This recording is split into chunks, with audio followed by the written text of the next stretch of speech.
So different types of macromolecules can be separated and analyzed by using this analytical centrifuge. So these ultracentrifuges have detection system to monitor the spinning and position of the particles in real time to determine the sedimentation coefficient that aids in the analysis of particles based on shape, size and mass. ये सबसे important point है। अब आप समझो इसको। इस ultra centrifuge के अंदर डिटेक्शन सिस्टम होता है।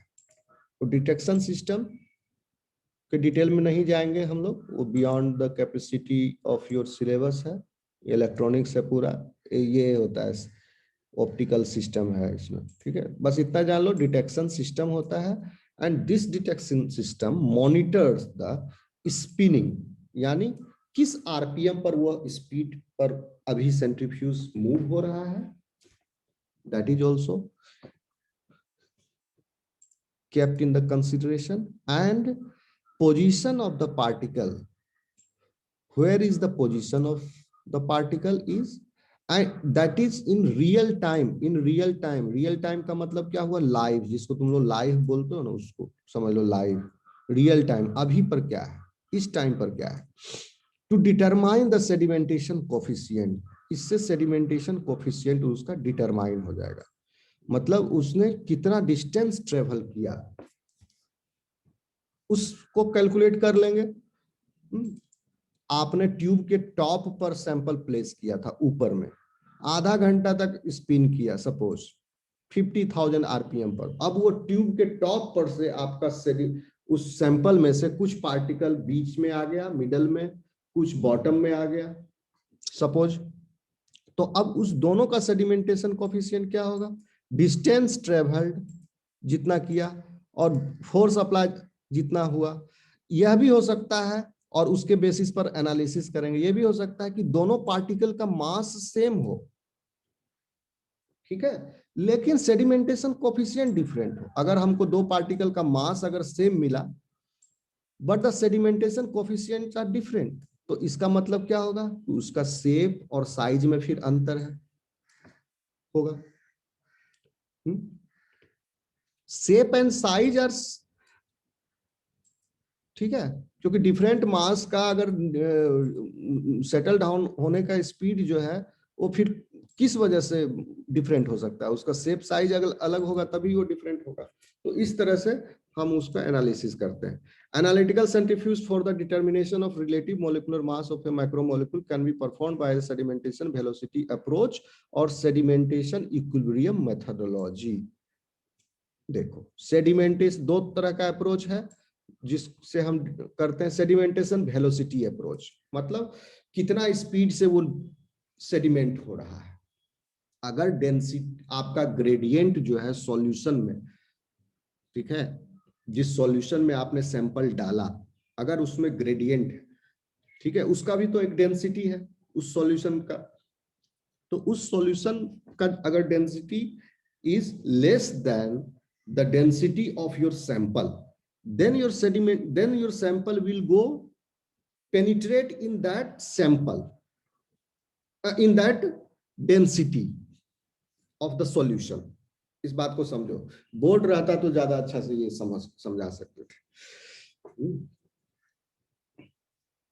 पहले वाला एग्जांपल से समझा रहा है, ट्यूब है, उसके अंदर सुक्रोज ग्रेडियंट हम डाल दिए डिफरेंट लेवल, उस ग्रेडियंट में हम सैंपल प्लेस किए, तो अब स्पीड में हम उसको रोटेशन दे रहे हैं, ठीक है, तो एक स्पीड इज कांस्टेंट, जब वहां पर उसका डेंसिटी सेडिमेंटेशन कोफिशिएंट जो है उस फोर्स को इक्विलिब्रेट कर देगा, मतलब बराबर कर देगा, तब वहां पर जाकर के वो रुक जाएगा पार्टिकल, वहीं पर सेडिमेंट हो जाएगा। सेडिमेंट कहां पर होता है, जहां पर उसका डेंसिटी या तो वो बॉटम में आके रुक जाए, ठीक है, क्योंकि अब उसके नीचे जाने का फर्दर चांस ही नहीं है, क्योंकि वहां पर फिर वॉल आ गया, ट्यूब का, प्लास्टिक का वॉल है ट्यूब का, तो अब उसको तो बाहर छेद के जा नहीं सकता है, लेकिन बीच में भी रुक सकता है आपका पार्टिकल, जिसको आप सेडिमेंट कर रहे हो। बीच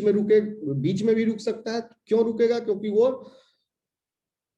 उसका उस पॉइंट पर उसका सेडिमेंटेशन कोफिशिएंट जो है उसको इक्विलिब्रेट कर देगा। किसके साथ? डेंसिटी जो आपके ट्यूब में है, जिसमें आपने सैंपल प्लेस किया है। ठीक है। The hydrodynamic properties of the macromolecules are described by their sedimentation coefficient. तो डिफरेंट सेडिमेंटेशन कोफिशिएंट होगा तो डिफरेंट उसका सेडिमेंटेशन रेट है।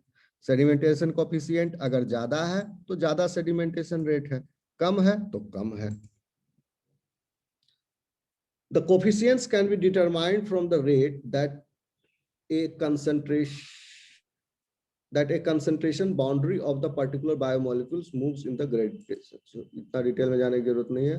The sedimentation coefficient can be used to characterize changes in the size and shape of macromolecules with changing experimental condition. Suppose अब आपको कोई study करना है, आपको प्रोटीन लिए, आप उस प्रोटीन को नेचुरल फॉर्म में हम आइसोलेट किए और उस समय हम उसका सेडिमेंटेशन कोफिशिएंट निकाल दिए। ठीक है, एट फिजियोलॉजिकल कंडीशन। अब आप एक्सपेरिमेंट में आपने सोचा कि इस प्रोटीन का 37 डिग्री सेल्सियस पर यह सेडिमेंटेशन कोफिशिएंट है, 50 डिग्री सेंटीग्रेड पर क्या सेडिमेंटेशन कोफिशिएंट होगा? तो 50 डिग्री सेंटीग्रेड पर उस प्रोटीन को आप सैंपल को ट्रीट करने के बाद आपने उसका सेडिमेंटेशन कोफिशिएंट निकाला, तो आप पाए कि सेडिमेंटेशन कोफिशिएंट जो है इसका इंक्रीज हो गया या डिक्रीज हो गया। तब आप क्या करोगे? मास तो सेम था, इसका मतलब साइज और शेप में अंतर आ गया, यानी प्रोटीन टर्सरी स्ट्रक्चर से प्राइमरी स्ट्रक्चर में आ गया। ठीक है, तो डिफरेंट टाइप ऑफ ऑब्जेक्टिव से आप इसको प्रॉब्लम को सॉल्व करते हैं।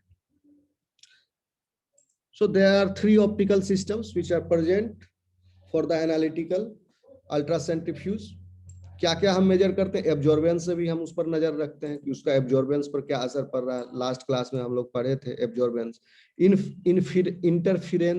इंटरफिरेंस होता है कि दो लाइट वेव में यूज होता है। दो लाइट वेव अगर को सुपर इम्पोज कर दें अगर, तो रिजल्टेंट जो वेव होता है वो उसका उससे ज्यादा होता है उसका इंटेंसिटी।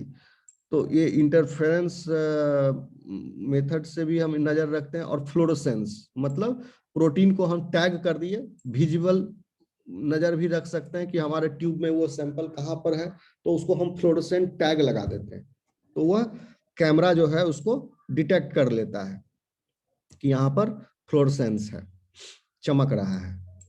तो अब ऊपर में डाले थे, अभी बीच में आ गया या बॉटम में आ गया, चमक कहाँ पर है, तो उस आधार पर हम उसका पोजीशन। तो ये भी 3 तरह का है। That permits precise and selective observation of sedimentation in real time. और तीनों का यूज होता है, ऐसा नहीं कि किसी में ये किसी, तीनों का सेम टाइम। 3 तरह का ऑप्टिकल सिस्टम होता है। One of the example of the detection systems used in the ultracentrifuge is the schlieren optical system. सिर्फ नाम याद रख लो। That observes the particles in the centrifuge in real time to determine their position and movement. और ये detection system use करता है यही optical, ये तीनों ऑप्टिकल सिस्टम को, schlieren optical system, that observes the particles in the centrifuge in real time to determine their position and movement. Based on the position, the sedimentation coefficients can be determined, which follows the determination of properties of different molecules. ठीक है, different position पर कितना time के लिए हम उसको centrifuge किए और उतना टाइम के बाद उसने कितना डिस्टेंस ट्रेवल किया, कितना डिस्टेंस ट्रेवल करके कौन सा पोजीशन पर वो इक्विलिब्रियम में आ गया, उसके बाद वो फर्दर कितना भी देर हम उसको सेंट्रीफ्यूज करें उससे फर्दर वो नीचे नहीं जाएगा, उसको बोलते हैं इक्विलिब्रियम पोजीशन। उस इक्विलिब्रियम पोजीशन के कितना टाइम, कम से कम टाइम में उस इक्विलिब्रियम पोजीशन पर आ गया, तो वो इक्विलिब्रियम पोजीशन कितना डिस्टेंस पर था टॉप से लेकर के, तो वो सब मेजर करके हम सेडिमेंटेशन कोफिशिएंट निकाल लेते हैं। Analytical centrifuge is most commonly used for the determination and properties of the biomolecules like proteins and nucleic acids. तो ये बता चुके हैं। And the second type of the centrifuge is preparative centrifuge. ये भी है, थोड़ा सा सिंपल टाइप है उससे। इसमें क्या होता है, preparative centrifuges that are primarily used for the isolation and separation of particles in a sample by process of centrifusion. इसमें suspended particles जो है होते हैं सैंपल में, अगर तब हम उनके लिए हम प्रिपरेटरी सेंट्रीफ्यूज यूज करते हैं, सस्पेंडेड पार्टिकल्स है, ठीक है। In preparative run of an ultracentrifuge, the contents of the tubes are analyzed after the centrifugation process, unlike the analytical centrifuge where the analysis is done during the centrifugal process. Analytical centrifuge में जब centrifugation चल रहा है, उस centrifugation process के दौरान भी हम एनालिसिस कर रहे होते हैं, चल रहा होता है उस मशीन में, ठीक है, क्योंकि वो रियल टाइम है। After 10 minutes of the centrifugation, what is the position of your particle of the interest, वो भी आपको पता रहेगा, कंप्यूटर पर ग्राफ आता रहेगा, ठीक है। तो आप सोचोगे नहीं इसको 2 मिनट और कर लेते हैं, 5 मिनट और कर लेते हैं, फिर 5 मिनट और कर चला कंटिन्यू रखे, उसके बाद देखें अभी क्या पोजीशन है। तो आप रियल टाइम मॉनिटरिंग उसमें होता रहता है। इसमें क्या है कि आप प्रोसेस के एंड होने के बाद आपने टाइम फिट कर दिया फॉर हाफ एन आवर, जैसे माइटोकॉन्ड्रियल फ्रैक्शन है, गोल्गी बॉडीज है या लाइसोसोमल और भी लाइटर फ्रैक्शंस जो ऑर्गेनेल्स है, आप रात भर लगाना पड़ता है उसके लिए, 1.5 लाख आरपीएम तक, 24 आवर्स तक, ओवरनाइट 18 आवर्स तक उसको सेंट्रीफ्यूज करना पड़ता है। तो और उस टाइम के बाद उसका प्रोसेस खत्म हो गया, उसके बाद मशीन स्टॉप हो जाती है, अलार्म बज जाता है कि आपका प्रोसेस स्टॉप हो गया, फिर आप खोलते हो उसको, निकालते हो, तो उसके बाद एनालिसिस करते हो। तो इसमें वो ऐसा होता है, प्रिपरेटिव अल्ट्रासेंट्रीफ्यूज में at the end of the process you analyze your sample. Preparative ultracentrifuges can be operated for different types of centrifugation process like density gradient centrifugation, अभी थोड़ी देर पहले बताए थे। प्रिपरेटिव अल्ट्रासेंट्रीफ्यूज में रेड लीवर होमोजिनेट वाला जो एग्जांपल बताया था वो प्रिपरेटिव अल्ट्रासेंट्रीफ्यूज का एग्जांपल है। उसमें डेंसिटी ग्रेडियंट हम बना लिए पहले ट्यूब में, और ट्यूब के ऊपर रेड लीवर होमोजिनेट का एक बूंद डाल दिए और उसको हम डेंसिटी ग्रेडियंट में सेपरेट कर लिए। तो डिफरेंट डेंसिटी का डिफरेंट बैंड है ट्यूब में, अलग अलग, नीचे में भारी है, ऊपर में हल्का है।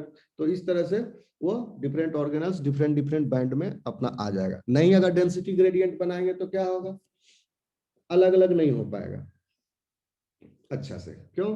क्योंकि फिर बॉटम फ्रैक्शन में आपको हो सकता है न्यूक्लियस मिल जाए, न्यूक्लियस से जो मिलता जुलता थोड़ा सा हो, बहुत सारा एंडोप्लाज्मिक रेटिकुलम का लपटाया हुआ गुच्छा मिल जाए, है ना, बॉटम में।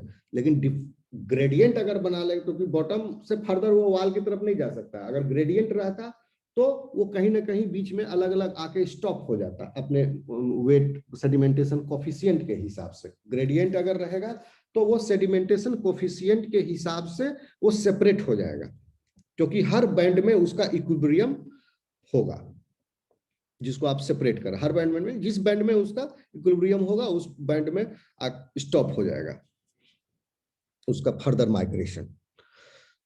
Sample are separated on the basis of their density. Different particles present in a sample are isolated in the forms of bands in distinct levels where the density of the particle equals the density of the medium. तो density of the medium और density of the particle जहां पर equal हो जाता है वहां पर वह stop हो जाता है उसका migration। तो इसीलिए हम डेंसिटी ग्रेडियंट बना देते हैं ऊपर से नीचे तक बढ़ते क्रम में या घटते क्रम में, जैसा आपको करना हो, लेकिन ऊपर से नीचे तक बढ़ते क्रम में बनाया जाता है ग्रेडियंट। यानी ऊपर कम गाढ़ा, फिर नीचे उससे ज्यादा गाढ़ा, फिर नीचे उससे ज्यादा, उससे नीचे ज्यादा गाढ़ा, नीचे में सबसे गाढ़ा, ठीक है।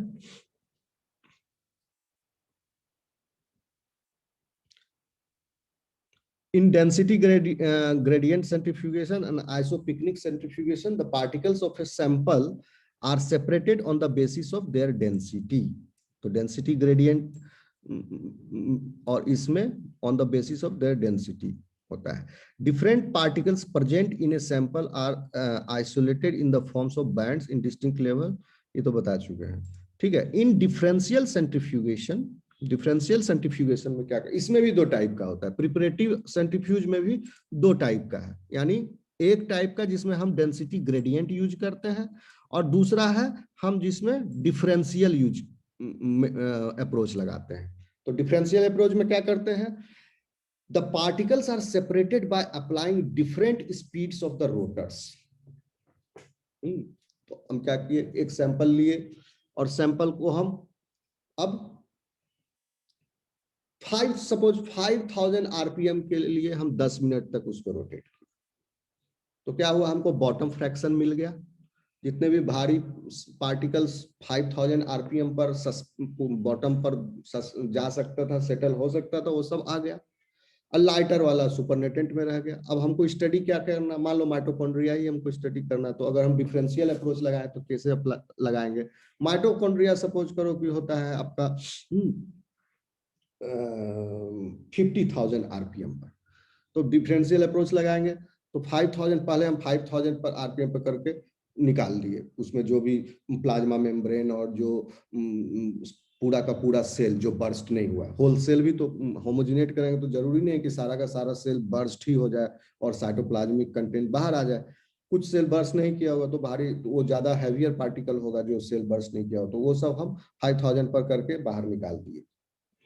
पैलेट को हम सस्पेंड कर लिए। अब सुपरनेटेंट हम ले लिए। अब इस सुपरनेटेंट में चूंकि माइटोकॉन्ड्रिया होता है 50,000 पर, अब 5000 से ज्यादा जो भी हैवियर पार्टिकल्स हो तो बाहर हो गया पैलेट से, हम सुपरनेटेंट निकाल लिए। अब इसमें श्योर है कि माइटोकॉन्ड्रिया और न्यूक्लियस दोनों है। न्यूक्लियस, सपोज न्यूक्लियस होता है 10,000 पर, न्यूक्लियस भी है। अब हम उसको फिर सुपरनेटेंट को अलग करके फिर further second round of centrifugation के लिए गए। इस बार हम कर दिए 10,000 आरपीएम 10 मिनट्स, उसका जितना टाइम पर होता होगा, ठीक है, 10 मिनट्स फिक्स कर दिए। अब 10 मिनट्स के बाद 10,000 आरपीएम हम फिर निकाले। तो अब हम पैलेट में क्या पाएंगे, पैलेट में जो फ्रैक्शन है आंख से तो देख नहीं सकते, लेकिन अब हम क्या पाएंगे कि 10,000 आरपीएम पर जो जो पैलेट डाउन हो सकते तो न्यूक्लियस भी होता है, तो पैलेट में न्यूक्लियस होगा। लेकिन पैलेट में माइटोकॉन्ड्रिया नहीं होगा, क्योंकि माइटोकॉन्ड्रिया होता है 50,000 पर। तो माइटोकॉन्ड्रिया कहाँ होगा, सुपरनेटेंट में होगा। तो सुपरनेटेंट को हम अलग कर लिए, निकाल लिए, पाइपेट आउट कर लिए। फिर सुपरनेटेंट को लेकर फिर उसको फर्दर हम किया, इस बार आरपीएम बढ़ा दिए, 20,000 कर दिए। 20,000 पर गोल्गी बॉडीज हो जाता है सपोज, तो 20,000 आरपीएम पर घुमा दिए। तो अब पैलेट में आ गया आपका गोल्गी बॉडी, अलग हो गया। तो इस डिफरेंशियल अप्रोच से हम न्यूक्लियस भी अलग करते गए, माइटोकॉन्ड्रिया भी अलग कर लिए, गोल्गी भी अलग कर लिए। तो क्या करना पड़ा, for every round of centrifugation different G force you are applying. Clear है? Yes sir. नहीं समझ में आ रहा तो रोक के पूछ लो। नहीं सर, बहुत अच्छे तरीके से समझ में आ रहा है सर। क्योंकि नहीं समझोगे तो हम तो आगे भागते जाएंगे, तो हमको स्पीड जल्दी से कवर करना है सिलेबस, ठीक है। नहीं समझ में आया रोक के पूछ लेना। In differential centrifugation, however, the particles are separated by applying different speeds of the rotors. तो different speed of rotor हम लगाएंगे 5 अलग अलग टाइम पर अलग अलग स्पीड से, तो उस स्पीड पर जो जो पार्टिकल हो सकता है वो अलग अलग होते जाएगा। Larger particles settle down under the lower speed while smaller particles require higher speed process because particles are separated on the basis of density and size। यहाँ पर डेंसिटी एंड साइज पर प्रिंसिपल एक ही है, सिर्फ अलग हम थोड़ा सा अप्रोच कर दिए, ठीक है। यहाँ भी डेंसिटी और साइज की वजह से ही वो नीचे जा रहा ना। Preparative ultra centrifuges can be used for the determination of the density and size of the different particles. तो इससे भी हम डेंसिटी और साइज हम कैलकुलेट कर सकते हैं, क्योंकि उसके बेसिस पर ही हो रहा है। ये सब उतना जरूरी नहीं है, instrumentation and parts of the centrifuge, ठीक है, जान लो। लेकिन फिर भी ultra centrifuge are provided with a variety of parts and components perform different function. Rotors होता है सबसे इंपॉर्टेंट पार्ट, हम बता चुके हैं। Rotors are an essential part of any ultra centrifuge. Ultra centrifuges use all 3 types of rotors, namely vertical rotors, swinging bucket rotors and fixed angle rotors। 3 तरह का rotor होता है, हम 2 तरह का बताया। देखो वर्टिकल रोटर का भी फोटो है इसमें, एक सेकेंड दिखाते हूँ। देखो ये है vertical rotor,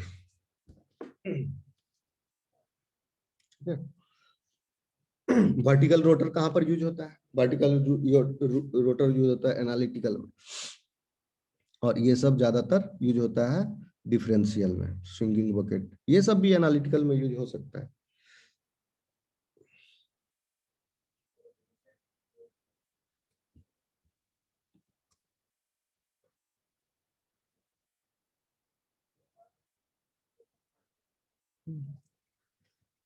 so rotors are an essential part of the ultracentrifuge. 3 तरह का रोटर होता है। रोटर का नाम याद, एग्जाम में अगर आएगा तो ये सब रोटर जरूर लिखना, vertical rotor, swinging bucket rotor and fixed angle rotor. Swinging bucket rotor कैसा होता है? जिसमें स्विंग करता है, लहराता है, यानी स्पीड बढ़ेगा तो वो ऊपर उठेगा उसका ट्यूब भी तो किस एक ग्रूव होता है, उसके अंदर होता है, वेल होता है, वेल के अंदर ट्यूब आप डालें तो वो वेल जो इस एंगल से लगा होता है वो रोटेट कर सकता है, तो स्पीड बढ़ेगा तो वो ऊपर उठेगा। उसमें फायदा क्या होता है, बेनिफिट क्या है कि पैलेट जो है एग्जैक्टली बॉटम में आता है, और इसमें पैलेट जो है वॉल पर आ जाता है क्योंकि एंगल लगा होता है, फिक्स्ड एंगल है। डिसएडवांटेज क्या होता है स्विंगिंग बकेट रोटर का, क्योंकि ये हैवी हो जाता है, थोड़ा स्विंगिंग कराना पड़ता है, ये बड़ा हो जाता है, हैवी हो जाता है, इसमें स्पीड ज्यादा नहीं मिल पाता है। स्विंगिंग बकेट रोटर लगाएंगे तो स्पीड कम हो जाता है। फिक्स्ड एंगल में सबसे ज्यादा स्पीड मिलता है, वर्टिकल में स्पीड मिलता है, ये स्विंग नहीं करता है इसमें। This is because the swinging bucket rotor is the most commonly used rotor in the ultracentrifuge because this yields the highest concentration of the particles. This is because the direction of the centrifugal force is in vertical rotors align with the position of the tube. मतलब एकदम bottom में आता है 180 degree, एकदम diametrically opposite, तो separate करने में आसानी रहता है, पैलेट डिस्टर्ब नहीं होता है। और जब क्यों, क्योंकि पाइपेट आउट जब करते हैं, पाइपेट एक जानते होगे, पाइपेट आउट जब करेंगे तो बॉटम डिस्टर्ब नहीं होगा अगर एकदम नीचे में है तो, पूरा का पूरा सुपरनेटेंट बाहर जा जाएगा। Beside the interchangeable electric drive and rotors, it includes analytical rotors accommodating up to the 4 cells. Temperature system होता है उसके अंदर, ठीक है। चलो ये सब नहीं, प्रिंसिपल जान लो, प्रोसीजर भी उतना इम्पोर्टेंट नहीं है, प्रोसीजर हम बता ही चुके हैं मोटा मोटी तुमको कैसे करते हैं। ये प्रोसीजर है उसका एनालिटिकल का। Small sample sizes are taken in the process of operating a centrifuge might differ depending on whether it is an analytical centrifuge or a preparative centrifuge. दोनों का अलग अलग प्रोसेस होगा। इसमें क्या करते हैं, ultra centrifuge small sample size लेते हैं थोड़ा सा and placed inside the ultra centrifuge. The ultra centrifuge is then operated so the centrifugal force causes a migration of the randomly distributed biomolecules through the solvent radially towards the center of the rotation. Biomolecules का जो mixture है वह जो है migrate करता है radially outwards from the centre, centre axis जो है सेंटर उससे बाहर की तरफ, क्योंकि सेंट्रीफ्यूगल फोर्स बाहर है, and the distance of the molecules from the center is determined through the Schlieren optical system. बताया था ये ऑप्टिकल सिस्टम है, उससे डिटरमाइन कर लेता है रियल टाइम में उसका position and migration speed. A graph is drawn from the solute concentration versus the squared distance from the center of the rotation. Graph बना लेता है मशीन कि सॉल्यूट का कंसंट्रेशन क्या था वर्सेस स्क्वायर्ड रेडियल डिस्टेंस कितना उसने ट्रेवल किया from the centre of the rotation. Centre of the rotation से रेडियल डिस्टेंस क्या हुआ, based on which the molecular mass is determined. उसके बाद वो अपना एल्गोरिदम लगा के मशीन कंप्यूटराइज होता है, वो मास निकालता है, मॉलिक्यूलर मास, ठीक है। The following procedure for the operation of preparatory centrifuge.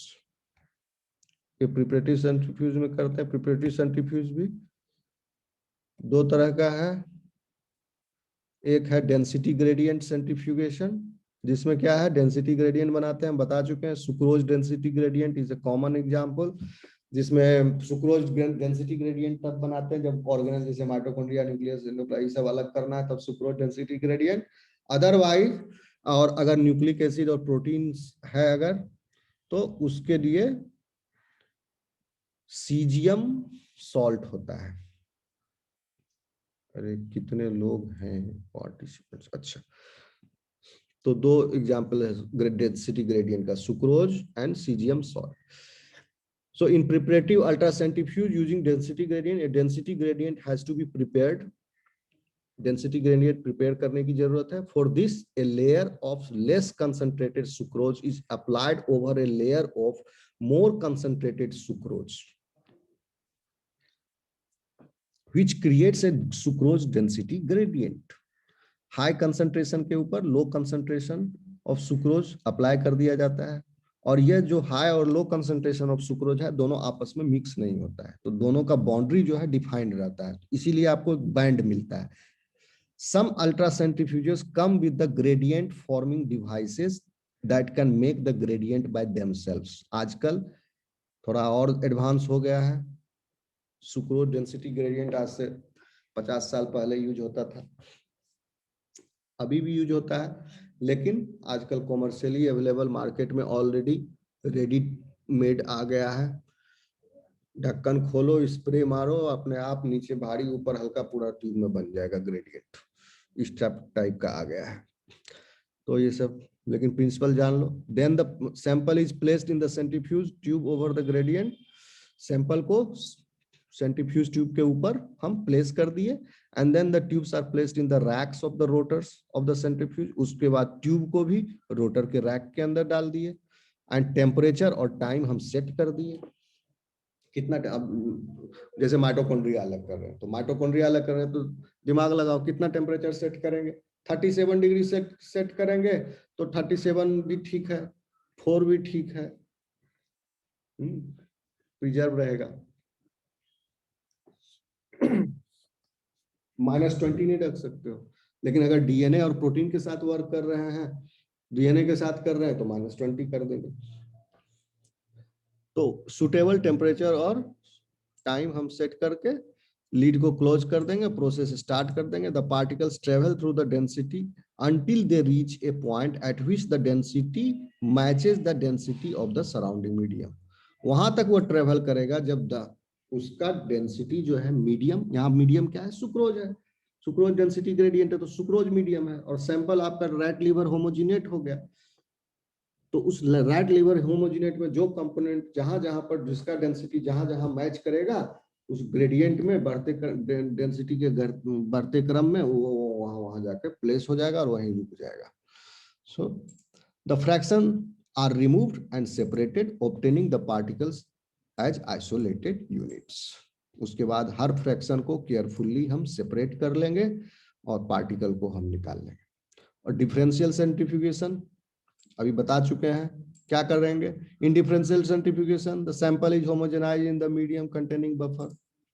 Same है, होमोजेनाइज कर लिए बफर में, रेट लीवर होमोजेनेट ले लिए suppose, the sample is then placed in the centrifuge tube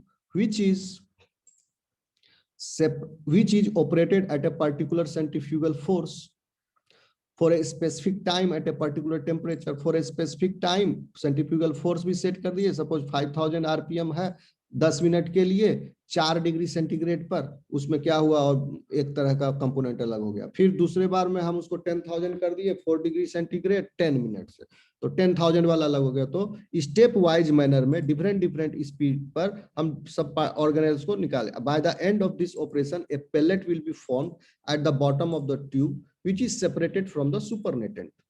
bottom पर जो पेलेट आया उसको सेपरेट आउट कर लिए, and the supernatant is added to the new centrifuge tube where it is centrifuged at another speed for a particular time। और supernatant को फिर हम दूसरे ट्यूब में लेके फिर उससे स्पीड बढ़ा दिए और उसके बाद फिर पेलेट आउट कर गए, यानी सीरियली हम पेलेट आउट करते गए स्पीड बढ़ा करके। तो ये हो गया differential centrifugation. Again the supernatant is separated from the pellets form, और आगे करते गए जब तक हमको लास्ट तक जहां तक हमको पैलेट ऑब्टेन करते गए, स्पीड बढ़ाते वहां तक गए जहां तक मैक्सिमम स्पीड हो गया। ठीक है, these steps are continued until all particles are separated from each other। तब तक जब तक कि सारे पार्टिकल्स, जो हमारा पार्टिकल, कौन सारे पार्टिकल्स, हमारा पार्टिकल ऑफ इंटरेस्ट, पार्टिकल्स तो हजारों होंगे उसके अंदर, तरह के होंगे, लेकिन हमारा पार्टिकल ऑफ इंटरेस्ट जब तक सेपरेट आउट नहीं हो गया तब तक हम इसको करते जाएंगे। The particles can then be identified by testing for indicators that are unique to the specific particle। और हमारा particles of interest separate out हुआ है कि नहीं, उसके लिए हम उसमें फिर उस पैलेट से थोड़ा सा सैंपल लेकर के हम टेस्ट करेंगे। जैसे माइटोकॉन्ड्रिया हमारा अलग हुआ कि नहीं, इस पैलेट में है कि नहीं, उस पैलेट पूरा पैलेट को हम सेक्रीफाइस नहीं करके उस पैलेट का एक फ्रैक्शन लेके उसमें हम the test which is specific for the mitochondria, जो टेस्ट माइटोकॉन्ड्रिया के प्रेजेंस को कंफर्म करेगा वो टेस्ट हम परफॉर्म कर लेंगे तो पा जाएंगे। तो हाँ मिल गया, यस हो गया तो ठीक है, इसमें है माइटोकॉन्ड्रिया, नो हो गया तो नो हो गया। और क्वांटिफाई भी कर सकते हैं कि इस पायलट में कितना माइटोकॉन्ड्रिया है। यूजेज ऑफ सेंट्रीफ्यूज, कहाँ कहाँ इसका यूज है। ठीक है, preparative centrifuges are used in biology for pelleting fraction of cell organelles like mitochondria, ribosomes and even viruses. ठीक है, बता चुके माइटोकॉन्ड्रिया, राइबोसोम, वायरस, ये सबको अलग करने के लिए हम यूज करेंगे लेबोरेटरी में। Density gradient centrifugation uses caesium salt, बताया अभी थोड़ा पर, सीजियम सॉल्ट भी यूज करते हैं, सुक्रोज ग्रेडियंट भी यूज करते हैं। सीजियम सॉल्ट ग्रेडियंट यूज करते हैं for the separation of nucleic acids, यानी डीएनए और आरएनए को सेपरेट करने के लिए सीजियम सॉल्ट यूज करते हैं। Heavier DNA molecule, lighter DNA molecule, ठीक है, और डीएनए मॉलिक्यूल और आरएनए का अगर मिक्सचर है, इसमें से डीएनए अलग करना है, आरएनए अलग करना है, तो हम सीजियम सॉल्ट ग्रेडियंट यूज करते हैं। Analytical centrifuge allow the detection and characterisation of macromolecular conformational changes due to changes in pH, temperature and other environmental factors। Analytical centrifuge हम बताए थे, उसमें हम रियल टाइम मॉनिटर करते हैं। ठीक है, एक प्रोटीन मॉलिक्यूल, प्रोटीन जैसे एल्बुमिन का एग्जांपल बताया कि एल्बुमिन एक कच्चा अंडा है, उसका जब हम एल्बुमिन निकाले उसका इफेक्ट हम देख रहे हैं, मान लीजिए इतना पीएच से ट्रीट किया, उसके बाद उसका सेडिमेंटेशन कोफिशिएंट क्या हुआ, उस कितना टाइम लगा उसको सेडिमेंट होने में, फिर हम टेम्परेचर से ट्रीट कर दिए, डिफरेंट टेम्परेचर से, तो उसका क्या इफेक्ट पड़ा। तो फॉर एग्जाम्पल आप स्टडी कर सकते हो आपके प्रोटीन ऑफ इंटरेस्ट पर, जिस प्रोटीन पर आप रिसर्च कर रहे हैं, इस प्रोटीन को कैरेक्टराइज कर रहे हैं, रिसर्च कर रहे हैं, उस प्रोटीन का डिफरेंट पीएच में क्या है नेचर, टेम्परेचर पर क्या है नेचर, और अदर एनवायरमेंटल फैक्टर्स भी, अब दुनिया भर का एनवायरमेंटल फैक्टर्स इंक्लूड कर लो, इस पॉल्यूटेंट, वो पॉल्यूटेंट, ये किसमें क्या उसका इफेक्ट होता है, क्या उसमें प्रभाव पड़ता है, वो सब आप स्टडी इसमें कर सकते हो। सेडिमेंटेशन कोफिशिएंट का, पीएच का क्या इफेक्ट होता है, टेम्परेचर का क्या इफेक्ट है, अदर एनवायरमेंटल फैक्टर्स का क्या इफेक्ट होता है। AUC also allows the determination of stoichiometries। stoichiometries ये क्या है, आइसोमर्स है, ठीक है, मिरर इमेज होता है of various macromolecules like molecular masses, sizes etcetera, यानी सेम मोलिकुलर मास है बट दे आर स्टोइचियोमेट्रीज। ठीक है, तो डिफरेंट स्टोइचियोमेट्रीज का क्या है, उसमें different sedimentation coefficient। Analytical centrifuge also help to differentiate between the assembly and disassembly of various biomolecular complexes। जैसे फॉर एग्जांपल एंजाइमेटिक कॉम्प्लेक्स है, पाइरुवेट डिहाइड्रोजनेज कॉम्प्लेक्स, अब इसमें कितना सारा पॉलीपेप्टाइड सब यूनिट्स है, एक होल है, पूरा बहुत बड़ा एंजाइमेटिक कॉम्प्लेक्स है, तो इसका कितना है सब sedimentation coefficient this whole enzymatic complex का, तो वो हम निकाल लेंगे, फिर उसको ट्रीट कर देंगे, डिनेचर कर देंगे, उसके सारे पॉलीपेप्टाइड चेन अलग अलग कर लेंगे, डिफरेंट पॉलीपेप्टाइड चेन का क्या सेडिमेंटेशन कोएफिशिएंट है, कोई पॉलीपेप्टाइड चेन बड़ा है, कोई पॉलीपेप्टाइड चेन छोटा है, फिर उसका अलग अलग कितना है, तो इस तरह से बड़ा बड़ा माइक्रोमोलिक्यूल का हम स्टडी कर सकते हैं। तो these are the usages of centrifuge. Precaution क्या है, बस वही है, क्योंकि हाई स्पीड पर घूमता है। While running an ultracentrifuge, the manufacturer's manual should be followed. Rotors should be handled carefully and should be routinely observed for the signs of corrosion, cracking. While adding the tubes into the rotors, volume of the sample in the tube should be equal, ये भी सबसे पहले हम बताए थे कि balance करना जरूरी है। अपोजिट रखोगे, वेट अलग बराबर होना चाहिए, वॉल्यूम बराबर होना चाहिए, नहीं तो वेट अलग हो जाएगा तो वो बैलेंस नहीं होगा, एक्सिस पर जोर पड़ेगा उसका। The number of tubes added to an ultracentrifuge should always be balanced. If not enough sample load is available, distilled water should be added to the tubes for adjusting. ठीक है, अगर नहीं है तो अपोजिट में कुछ भी नहीं है तो सेम तरह का ट्यूब में डिस्टिल वाटर मेजर करके डाल दोगे ताकि वेट बराबर हो जाए। The rotor speed should not exceed the assigned value, rotor का स्पीड ध्यानपूर्वक सेट करना है, असाइंड वैल्यू से ज्यादा नहीं कर देना है। The lead of the chamber should always remain close, जिस चैम्बर के अंदर रोटर रोटेट हो रहा है उस बढ़िया से बंद होना चाहिए, नहीं तो रोटर भी बाहर आ जाएगा और रोटर के अंदर रखा हुआ सैंपल भी बाहर आ जाएगा, एक्सीडेंट हो जाएगा। और मुंडी किसी का आगे रहेगा तो सीधा वो उड़ जाएगा, वो बुलेट की जैसा होता है। To avoid damage in the rotors manufacturers guide, ये सब है प्रिकॉशन। तो क्या है प्रिकॉशन? मेनली आपको रोटर का मेन ख्याल रखना है, उसका स्पीड देखना है, रोटर का कोरोजन नहीं होना चाहिए, क्रैक वगैरह नहीं होना चाहिए। अगर रोटर में कुछ क्रैक वगैरह आ गया तो उसको यूज नहीं करना है। तो यहां आपका अल्ट्रा सेंट्रीफ्यूज कंप्लीट होता है। हेलो जी सर। सिलेबस है आप लोगों के पास? Yes sir. Yes sir. Syllabus मैं निकाल रहा हूँ।